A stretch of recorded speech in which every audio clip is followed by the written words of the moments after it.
할렐루야, 부산진 가족 여러분, 오늘 하루도 말씀에 붙들린 하루가 되시기를 소망합니다. 오늘 우리가 함께 묵상할 말씀은 열왕기상 14장 1절에서 20절 말씀입니다. 그때에 여로보암의 아들 아비야가 병든지라. 여로보암이 자기 아내에게 이르되 청하건대 일어나 변장하여 사람들이 그대가 여로보암의 아내임을 알지 못하게 하고 실로로 가라. 거기 선지자 아히야가 있나니 그는 이전에 내가 이 백성의 왕이 될 것을 내게 말한 사람이니라. 그대의 손에 떡 10개와 과자와 꿀 1병을 가지고 그에게로 가라. 그가 그대에게 이 아이가 어떻게 될지를 알게 하리라. 여로보암의 아내가 그대로 하여 일어나 실로로 가서 아히야의 집에 이르니 아히야는 나이가 많아 눈이 어두워 보지 못하더라. 여호와께서 아히야에게 이르시되 여로보암의 아내가 자기 아들이 병들었으므로 내게 물으러 오나니 너는 이러이러하게 대답하라. 그가 들어올 때에 다른 사람인 채 함이니라. 그가 문으로 들어올 때에 아히야가 그 발소리를 듣고 말하되 여로보암의 아내여 들어오라. 내가 어찌하여 다른 사람인 채 하느냐. 내가 명령을 받아 흉한 일을 내게 전하리니 가서 여로보암에게 말하라. 이스라엘의 하나님 여호와의 말씀이 내가 너를 백성 중에서 들어 내 백성 이스라엘의 주권자가 되게 하고 나라를 다윗의 집에서 찢어내어 내게 주었거늘 너는 내 종 다윗이 내 명령을 지켜 전심으로 나를 따르며 나 보기에 정직한 일만 행하였음과 같이 아니하고 내 이전 사람들보다 더 악을 행하고 가서 너를 위하여 다른 신을 만들며 우상을 부어 만들어 나를 노엽게 하고 나를 내 등 뒤에 버렸도다. 그러므로 내가 여로보암 집에 재앙을 내려 여로보암에게 속한 사내는 이스라엘 가운데 매인자나 노인자나 다 끊어버리되 거름더미를 쓸어버림같이 여로보암의 집을 말갛게 쓸어버릴지라. 여로보암에게 속한 자가 성읍에서 죽은즉 개가 먹고 들에서 죽은즉 공중의 새가 먹으리니 이는 여호와께서 말씀하셨음이니라 하셨나니 너는 일어나 내 집으로 가라. 내 발이 성읍에 들어설 때에 그 아이가 죽을지라. 온 이스라엘이 그를 위하여 슬퍼하며 장사하려니와 여로보암에게 속한 자는 오직 이 아이만 묘실에 들어가리니 이는 여로보암의 집 가운데서 그가 이스라엘의 하나님 여호와를 향하여 선한 뜻을 품었음이니라. 여호와께서 이스라엘 위에 한 왕을 일으키신즉 그가 그날에 여로보암의 집을 끊어버리리라. 언제냐 하니 곧 이제라. 여호와께서 이스라엘을 쳐서 물에서 흔들리는 갈대같이 되게 하시고 이스라엘을 그의 조상에게 주신 이 좋은 땅에서 뽑아 그들을 강 너머로 흩으시리니 이들이 아세라상을 만들어 여호와를 진노하게 하였음이니라. 여호와께서 여로보암의 죄로 말미암아 이스라엘을 버리시리니 이는 그도 범죄하고 이스라엘로 범죄하게 하였음이니라 하니라. 여로보암의 아내가 일어나 디르사로 돌아가서 집 문지방에 이를 때에 그 아이가 죽은지라. 온 이스라엘이 그를 장사하고 그를 위하여 슬퍼하니 여호와께서 그의 종 선지자 아히야를 통하여 하신 말씀과 같이 되었더라. 여로보암의 그 남은 행적 곧 그가 어떻게 싸웠는지와 어떻게 다스렸는지는 이스라엘 왕 역대 지략에 기록되니라. 여로보암이 왕이 된 지 22년이라. 그가 그의 조상들과 함께 잠에 그의 아들 나답이 대신하여 왕이 되니라. 아멘. 오늘 말씀은 여호와 보시기에 악을 행한 여로보암과 유다에 관한 이야기입니다. 하나님이 세우신 왕 다윗은 여호와 보시기에 정직하게 행하였으나 여로보암과 유다는 여호와 보시기에 악을 행하였습니다. 13장에 보시면 여로보암은 하나님의 사람으로부터 심판의 메시지를 듣고도 회개하지 않았습니다. 그리고 하나님의 사람이 말씀대로 죽은 것을 보고도 회개하지 않았습니다. 계속해서 죄를 지었고 백성들에게도 죄를 짓게 만들었습니다. 그때에 그의 아들 아비야가 병들게 되었습니다. 아들이 병에 들린 것은 여로보암에 대한 하나님의 사랑이었습니다. 하나님께서는 여로보암의 아들을 병들게 하심으로 여로보암이 하나님께 회개하고 나아오기를 바라셨지만 여로보암은 자신의 죄를 발견하지 못하였습니다. 그는 하나님의 마음을 몰랐습니다.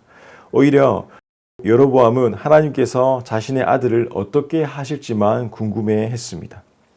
그가 이번에도 자신의 아들에 대해서 하나님께서 어떻게 예언해 줄 거라고 생각을 하였습니다. 그래서 여로보암은 아내에게 변장을 하고 나가라고 하였습니다. 당신이 여로보암의 아내라는 것을 사람들이 알아차리지 못하도록 하고 실로로 가라고 합니다. 자신이 남유다로 갈 수 없으니 자신의 아내를 변장하여 선지자 아이야의 말을 듣고 오게 하였습니다. 떡 10개와 과자와 꿀 한 병을 가지고 아이야에게 철저히 신분을 속이려 했습니다. 이는 세상에서 제 마음대로 살면서 그래도 늘 마음 한구석에 두려워 기도도 하고 교회에 가서 헌금도 하는 것과 별 차이가 없습니다. 살아계신 하나님을 바르게 섬기는 태도가 아닙니다. 이는 하나님께서 가증히 여기시는 것입니다. 하나님은 우리의 마음의 중심을 보십니다. 하나님을 섬길 때는 그분을 진정으로 두려워하고 겸손히 섬기려는 자세가 있어야 합니다. 이러한 마음의 자세를 가져야만 바른 신앙이라고 할 수가 있습니다. 평소에는 자신의 뜻대로 마음대로 살지만 결정적인 순간에는 하나님을 찾습니다. 그렇게 해서라도 하나님을 바르게 찾는다면 우리는 비난할 수 없습니다. 그런 자일지라도 하나님께서는 은혜를 베풀어 주시기 때문입니다. 그러나 여로보암의 방법은 결코 진정한 믿음을 동반한 행동이라고 볼 수는 없습니다. 아이야 선지자는 나이가 많아 눈이 어두워 잘 보지 못하였기 때문에 충분히 신분을 속일 수 있을 거라고 생각했습니다. 그러나 그는 하나님의 사람을 속일 수 없고 무엇보다도 살아계신 하나님을 속일 수 없다는 것을 몰랐습니다. 여로보암의 아내는 변장하고 실로로 가서 아이야의 집에 이르렀습니다. 아이야는 나이가 들어서 눈이 어두워 사람을 잘 알아보지 못하였기 때문에 하나님께서는 이미 여로보암의 생각을 아시고 아이야 선지자에게 모든 것을 말씀해 주셨습니다. 오늘 말씀에 하나님께서는 여로보암의 아내가 자기의 병든 아들의 일을 물으려고 내게로 올 거라고 하십니다. 너는 그에게 여호와께서 일러준 대로 말하라고 하십니다. 그는 올 때에 변장을 하고 다른 사람인 것 같이 행동할 것이라고 말씀을 하셨습니다. 여로보암의 아내가 문에 들어설 때에 아이야는 그의 발소리를 듣고 이렇게 말하였습니다. 여로보암의 부인께서 오신 줄 알고 있었습니다. 들어오십시오. 그런데 어찌하여 다른 사람인 것처럼 변장을 하셨습니까? 이 말뜻은 왜 살아계신 하나님 앞에서 살지 않고 사람 앞에서 사느냐라는 말입니다. 아이야는 부인에게 불행하게도 좋지 않은 소식을 전해야겠습니다. 집으로 돌아가셔서 여로보암에게 이 말을 전하십시오라고 말을 합니다. 여호와 주 이스라엘 하나님이 내가 너를 백성 가운데 높여서 여호와의 백성 이스라엘의 지도자로 임명하였다. 솔로몬이 우상 숭배를 하자 다윗의 가문으로부터 왕국을 쪼개어 여로보암에게 주었지만 그는 여호와의 종 다윗처럼 살지 않았다고 하십니다. 다윗은 여호와의 명령을 지키고 여호와 보시기에 올바른 행동을 하였습니다. 다윗은 여호와 앞에서 여호와가 어떻게 보시는가를 중시하며 살았습니다. 다윗은 마음을 다해서 여호와를 따랐습니다. 그러나 여로보암은 사람 앞에서 살았습니다. 그보다 앞서 있던 모든 왕들보다 더 악한 일들을 하였습니다. 다른 신들을 만들고 우상을 부어서 만들고 여호와의 분노를 격발시켰습니다. 자신의 왕권을 지키기 위해 우상을 만들어서 그것들로 백성들을 섬기게 하였습니다. 결국 여로보암은 여호와를 배반하고 말았습니다. 여로보암은 진정한 왕 하나님을 모르고 마치 자신이 이스라엘의 진정한 왕인 양 행세하였습니다. 그는 자신을 왕으로 세우신 하나님을 알지 못하였습니다. 그러므로 여호와가 여로보암의 가문에 재난을 내리십니다.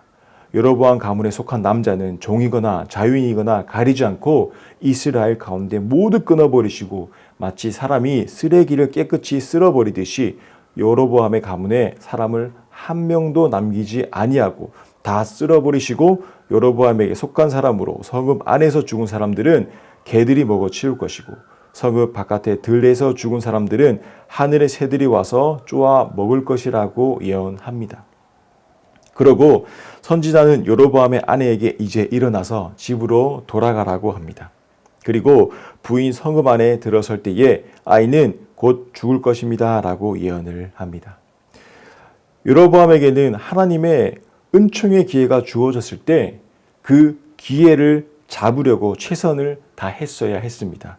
그러나 여로보암은 사람을 두려워하는 인본주의자였습니다. 그는 철저히 회개해야만 했습니다. 그러나 그는 회개하지 않았습니다. 그에게 주어진 것은 하나님의 분노의 심판이었습니다. 여로보암은 선지자의 기도를 구했어야 했고 참회의 기도를 드렸어야 했고 우상들을 없애버려야 했습니다. 그랬다면 자신의 팔이 마비가 되었다가 다시 돌아온 것처럼 아들도 살고 백성들도 살았을 것입니다.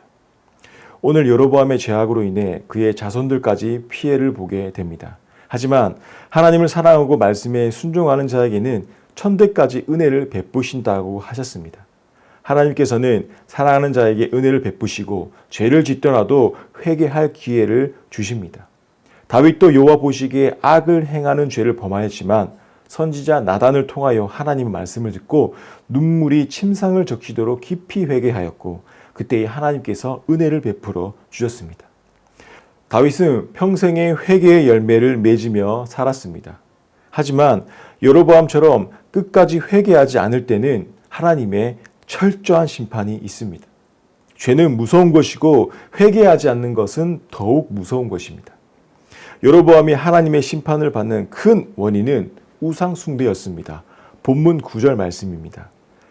내 이전 사람들보다도 더 악을 행하고 가서 너를 위하여 다른 신을 만들며 우상을 부어 만들어 나를 노엽게 하고 나를 내 등 뒤에 버렸도다. 하나님을 향해 등을 돌렸다고 하십니다. 우상 숭배란 하나님을 등지고 살아가는 삶입니다. 지금까지 내 힘으로 충분히 삶을 살 수 있었기에 그러기에 하나님을 찾지 않았다면 그것이 하나님을 등지고 살아간 삶입니다.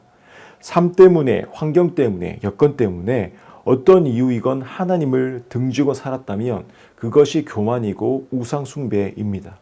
그것이 우리가 늘 눈물로 회개를 해야 하는 이유입니다. 여로보암은 분명 하나님이 세우신 왕이었습니다. 하나님의 나라를 충분히 이루어갈 수 있는 왕의 자리에 있었습니다. 하지만 사람 앞에 사는 여로보암은 하나님의 심판을 피하지 못했습니다. 사랑하는 성도 여러분, 지금 누구 앞에 살고 누구를 위해 사는지 다시 상기시키는 아침이 되기를 원합니다. 하나님은 모든 것을 지켜보고 계십니다. 여로보암도 지켜보시고 르호보암도 지켜보십니다. 우리의 마음을 지켜보고 계십니다. 우리를 보시면서 우리로 인하여 기뻐하시기도 하시고 노여워도 하십니다. 우리는 하나님 앞에서 하나님의 눈을 의식하며 살아야 합니다. 이것을 코람데오라고 합니다. 오늘 이 새벽 하나님의 면전에서 두렵고 떨림으로 하나님을 기쁘시게 하는 삶을 살아가는 부산진 귀한 믿음의 가족들이 되시기를 소망합니다. 기도드리겠습니다. 하나님, 우리의 삶을 돌아봅니다. 늘 입으로는 하나님을 믿습니다. 하나님을 의지합니다. 하나님을 신뢰한다고 고백했지만 나의 실제 삶에서는 나의 생각이 우선이었고 내 뜻이 우선이었고 내 계획이 우선이었음을 고백합니다. 하나님께 등을 돌려버린 여로보암의 삶이 되지 않도록 주님께서 긍휼을 베풀어 주시고 우리의 삶이 하나님 앞에 부끄럼 없는 믿음의 삶이 될 수 있도록 주님께서 붙들어 주시옵소서. 늘 연약하여 넘어지고 무너지지만 주님께서 주시는 그 회개의 기회를 저버리지 않고 참회의 기도를 드릴 수 있는 믿음의 성도들이 될 수 있도록 인도하여 주시옵소서. 오늘 하루도 주님께 의탁하며 살아계신 예수 그리스도 이름으로 기도드립니다. 아멘.